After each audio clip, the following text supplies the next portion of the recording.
बिस्मिल्लाहिर्रहमानिर्रहीम। स्टूडेंट्स, अब तक हम कैरेक्टर एरे के बारे में वेरियस प्रोग्राम्स डिस्कस कर चुके हैं। आज के इस वीडियो लेक्चर में हम डिस्कस करेंगे how to trim a character array. Trimming a character array से हमारी मुराद क्या है?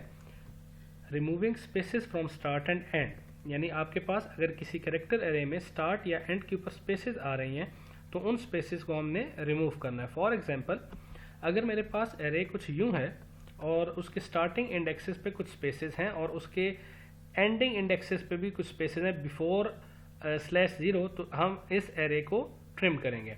अब ट्रिम करते वक्त करने के बाद हमारे पास जो एरे होगी वो कुछ इस तरीके से नज़र आएगी। अब इससे पहले कि हम दोनों तरह की ट्रिमिंग को डिस्कस करें कि स्टार्ट से हम कैसे ट्रिम करेंगे या एंड से कैसे ट्रिम करेंगे, हम पहले लॉजिक डेवलप करते हैं स्टार्ट से स्पेसेस को रिमूव करने की। अब अगर स्टार्ट पे स्पेस आ जाती है, स्टार्ट से स्पेस से मुराद क्या है स्टूडेंट्स कि जीरो इंडेक्स पे अगर मेरे पास स्पेस है, अगर जीरो इंडेक्स पे स्पेस है तो हम क्या करेंगे कि 1 इंडेक्स के डाटा को शिफ्ट करेंगे जीरो इंडेक्स पे, 2 इंडेक्स के डाटा को शिफ्ट करेंगे 1 इंडेक्स पे, 3 इंडेक्स का डाटा शिफ्ट होगा 2 इंडेक्स पे, 4th का 3 इंडेक्स पे, 5th का 4th इंडेक्स पे, 6 का डाटा 5th पे, 7, 8, यानी एक स्टेप बैक आपका डाटा शिफ्ट हो रहा होगा। इसी तरीके से आपका डाटा शिफ्ट होगा और शिफ्टिंग के बाद हम फिर दोबारा से चेक करेंगे कि अगर मेरे पास कैरेक्टर के एरे के जीरो इंडेक्स पे फिर भी स्पेस एग्जिस्ट करे, जैसा इस केस में हम 1 इंडेक्स से क्या कॉपी कर रहे हैं, जीरो इंडेक्स पे स्पेस को ही कॉपी कर रहे हैं, तो फिर दोबारा से हम इस स्टेप को रिपीट करेंगे अनटिल एंड अनलेस हमारे पास जीरो इंडेक्स पे स्पेस ख़त्म ना हो जाए। हम उस वक्त तक इस स्टेप्स को रिपीट करेंगे। अब स्टेप्स क्या हैं हमारे पास कि आप देखें, जीरो इंडेक्स पे स्पेस है तो आप 1 इंडेक्स का डाटा शिफ्ट करें, जो कि एरे बिल्कुल आपके पास इसी तरीके से रहेगी। आप 2 इंडेक्स का डाटा शिफ्ट करें 1 इंडेक्स पे, आपकी एरे कुछ इस तरीके से हो जाएगी।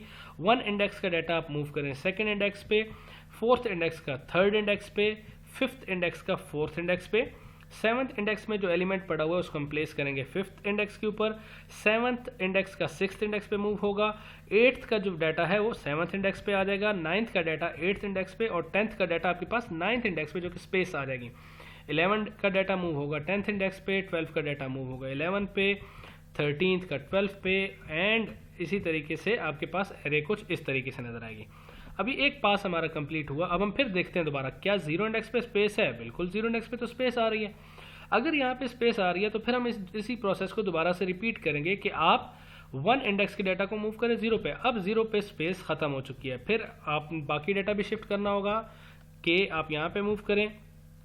4th इंडेक्स पे जो आई पड़ा है वो 3rd इंडेक्स के के से रिप्लेस हो जाएगा, मतलब फिर 5th इंडेक्स का एलिमेंट 4th इंडेक्स पे शिफ्ट होगा और ये शिफ्टिंग करने के बाद हमारे पास जो एरे है वो कुछ इस तरीके से सारा डाटा शिफ्ट हो गया हमारा, और यानी 10th डाटा हमारा 9th पे चला जाएगा, 9th वाला 8th पे चला जाएगा, 11 वाला 10th पे, 12 वाला 11 पे और 13 वाला डाटा मेरे पास कहाँ आ जाएगा 12 पे। अब फिर देखें, क्या आपके पास जीरो इंडेक्स पे स्पेस है? नहीं, अब स्पेस नहीं। इसका मतलब है मेरी जो स्टार्टिंग की स्पेसेस हैं वो ख़त्म हो चुकी हैं, यानी स्टार्ट इंडेक्स की जो स्पेस है, स्टार्ट की स्पेस है वो क्या हो चुकी है? रिमूव हो चुकी है। अब हम मूव करते हैं एंडिंग की स्पेस को रिमूव करने के लिए। अब एंड स्पेस पे मुझे सेकंड लास्ट इंडेक्स पे जाना चाहिए। सेकंड लास्ट इंडेक्स कौन सा है मेरे पास? Index before /0। आपका जो इंडेक्स है जो /0 से पहले है वो मेरे पास सेकंड लास्ट इंडेक्स कहलाएगा। अब आप देखें, क्या यहाँ पे स्पेस है?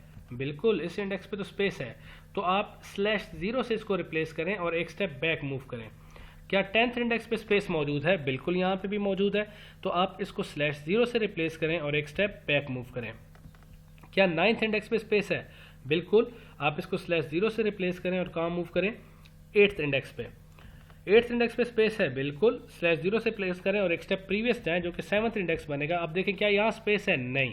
इसका मतलब है अब आपकी जो एरे है वो स्टार्ट और एंड दोनों से ट्रिम हो चुकी है। ये तो हमने लॉजिक डिस्कस की, यानी अभी तक हमने प्रोग्राम डेवलप नहीं किया, कोड नहीं लिखा इसके लिए। अब स्टूडेंट, मैंने क्या कहा था कि अगर मेरे पास एरे में डाटा मौजूद है और मेरे एरे के जीरो इंडेक्स पे स्पेस रहती है तो मुझे डाटा को शिफ्टिंग परफॉर्म करनी है। अब जीरो इंडेक्स पे अगर स्पेस रहेगी तो मैंने उस वक्त तक, यानी जब तक जीरो इंडेक्स पे स्पेस है तो मैंने ये शिफ्टिंग का प्रोसेस जारी रखना है। और अगर आपके पास जीरो इंडेक्स पे स्पेस नहीं आती तो इसका मतलब है आपके पास स्टार्टिंग पे डाटा ट्रिम्ड है ऑलरेडी, आपको ट्रिम स्टार्ट करने की ज़रूरत नहीं है। तो अगर मेरे पास इस तरीके से एक एरे डिक्लेयर हो जाती है जिसका साइज़ 15 है और उसमें मैंने इनपुट ले लिया, इसको मैंने इसलिए यूज़ किया गेट एस अंडरस्कोर एस को, ताकि मेरे स्पेसेस के साथ इनपुट आ जाए। अब यहाँ मैं एक लूप को डिस्कस करने जा रहा हूँ जो कि कब तक चलेगा। अब इस लूप को अगर मैं बात करूँ, इसकी बॉडी हमने नहीं देखी, इसके अंदर क्या कोड है। While c name of zero is double equal to space, यानी जब तक जीरो इंडेक्स पे स्पेस है इस लूप ने एग्जीक्यूट होना है। ठीक है, जीरो इंडेक्स पे स्पेस जब तक रहेगी तो इसका मतलब है आपके पास स्टार्ट पे ट्रिम होना बाकी है अभी। अब हमने क्या करना है, हमने /0 तक जाना है और डाटा शिफ्ट करना है। तो एक लूप मुझे और चाहिए जो मुझे /0 तक लेकर जाए। वो लूप कुछ इस तरीके से है। अब देखें, अब ये लूप कब तक जाएगा, /0 तक, यानी ये लूप कब तक आइटरेट होता रहेगा जब तक /0 नहीं आ जाता। अब हमने करना क्या है, हमने करना ये है कि जीरो इंडेक्स पे डाटा कौन सा प्लेस करना है, हमने 1 इंडेक्स का। मतलब अगर मैं ये एरे बात करूं सी नेम की जो एरे है उसके जीरो इंडेक्स पे मुझे क्या प्लेस करना होगा, उसके जीरो इंडेक्स पे मुझे प्लेस करना होगा सी नेम ऑफ 1 को। और इसी एरे के मुझे 1 इंडेक्स पे क्या प्लेस करना पड़ेगा, इसी एरे के मुझे 1 इंडेक्स पे प्लेस करना होगा सेकंड इंडेक्स की वैल्यू को। मतलब अगर मैं 1 इंडेक्स की बात करूं तो मुझे क्या प्लेस करना है 2 की बात करूं तो क्या प्लेस करना है 3, यानी जो इंडेक्स है उससे एक अगले इंडेक्स की वैल्यू अगर मैं दूंगा तो उसमें डाटा कॉपी हो जाए। मतलब मैं यहाँ पे 0 का डाटा कॉपी करूंगा, अगर मैं 1 में यहाँ पे 2 प्लेस करूंगा तो आपके पास ये p कहाँ शिफ्ट हो जाएगा, यहाँ पे इस तरीके से शिफ्ट हो जाएगा। अब यहाँ पे अगर मैं बात करूँ तो मैं किस चीज़ का इस्तेमाल कर रहा हूँ, यहाँ पे i एक मेरे पास एक वेरिएबल है जो लूप के इंडेक्सेस को ट्रैवर्स कर रहा होगा। अब i की इनिशियल वैल्यू क्या स्टार्ट हो रही है, i की जो इनिशियल वैल्यू है वो है 0। अब अगर मैं ये कहूँ कि यहाँ पे मेरे पास सी नेम ऑफ i है, यानी मैं ये कह रहा हूँ कि सी नेम ऑफ i। अब i की वैल्यू आप 0 एज्यूम करें कि i की वैल्यू इस वक्त क्या है 0। अब मुझे इस 0 इंडेक्स पे कौन सी वैल्यू प्लेस करनी है, इस 0 इंडेक्स पे मुझे जो वैल्यू प्लेस करनी है वो प्लेस करनी है 1 इंडेक्स की। तो मैं ये लिख सकता हूँ कि अगर i की वैल्यू 0 है तो इस वैल्यू में अगर मैं एक ऐड करूँगा तो मुझे 1 इंडेक्स की वैल्यू मिल जाएगी, कुछ इस तरीके से। ये हमारे पास कुछ इस अंदाज से वैल्यू आ रही होगी। अब i की वैल्यू 0 हो गई, डाटा शिफ्ट हो गया। अगर इस केस की बात करूं तो यहाँ से स्पेस शिफ्ट हो जाएगा यहाँ पे, ठीक है। फिर i की वैल्यू इंक्रीमेंट होगी, 0 से इंक्रीमेंट क्या हो गई 1 में। अब i की वैल्यू अगर 1 होगी तो 1 इंडेक्स को कौन सा डाटा मिलेगा, i प्लस 1, यानी i 1 इंडेक्स को कौन सा डाटा मिल रहा होगा 2 इंडेक्स का। तो यहाँ पे आपके पास क्या आ जाएगा p। तो ये वो कोड होगा जो हमारा डाटा एक स्टेप बैक, मतलब ये पर्टिकुलर जो हिस्सा है ये डाटा हमारा एक स्टेप बैक मूव कर रहा होगा। तो हम इस जगह पे लिख सकते हैं कुछ इस तरीके से, c name of i is equal to c name of i plus 1। अब ये हमारा जो वो लूप था स्टूडेंट्स जो हमारे पास ये काम करके देगा, जिसकी वजह से हमारा डाटा स्टार्ट से ट्रिम हो जाएगा। अब हमने एंडिंग की जब ट्रिमिंग की बात की थी तो हमने क्या कहा था, आप मूव करें सेकंड लास्ट इंडेक्स पे, और वो सेकंड लास्ट इंडेक्स क्या है, बिफोर /0 है, तो आप /0 से पहले आए and go to previous index. तो अब हमने क्या किया, हमने सेकंड लास्ट इंडेक्स फाइंड किया। अगर मैं इस लूप की बात करूं तो ये इस लूप में और अबव एरे के केस में ये लूप मुझे प्रोवाइड करेगा s इंडेक्स की वैल्यू क्या प्रोवाइड करेगा 12, जो जहां पे आपके पास नल वैल्यू है, ठीक है। अब यहाँ पे मुझे क्या करना है, एक स्टेप बैक मूव करना है। बैक मूव करने के लिए अगर मैं इसमें से एक माइनस कर दूं तो मैं सेकंड लास्ट इंडेक्स पे पहुंच जाऊंगा कुछ इस तरीके से। अब मुझे कब तक मूव करना है, जब तक सेकंड लास्ट इंडेक्स पे स्पेस रहेगा। क्या यहाँ पे स्पेस है 11th इंडेक्स पे, बिल्कुल। तो आप इसको रिप्लेस कर दें, किसके साथ रिप्लेस कर दें, /0 के साथ, और इंडेक्स में माइनस माइनस करें तो एक स्टेप बैक आ गया। इधर देखें क्या स्पेस है, बिल्कुल /0 से रिप्लेस करें। यहाँ देखें क्या स्पेस है, बिल्कुल /0 से रिप्लेस कर दें। क्या यहाँ पे स्पेस है, बिल्कुल /0 से रिप्लेस करें और एक स्टेप माइनस किया। यहाँ पे स्पेस है, नहीं।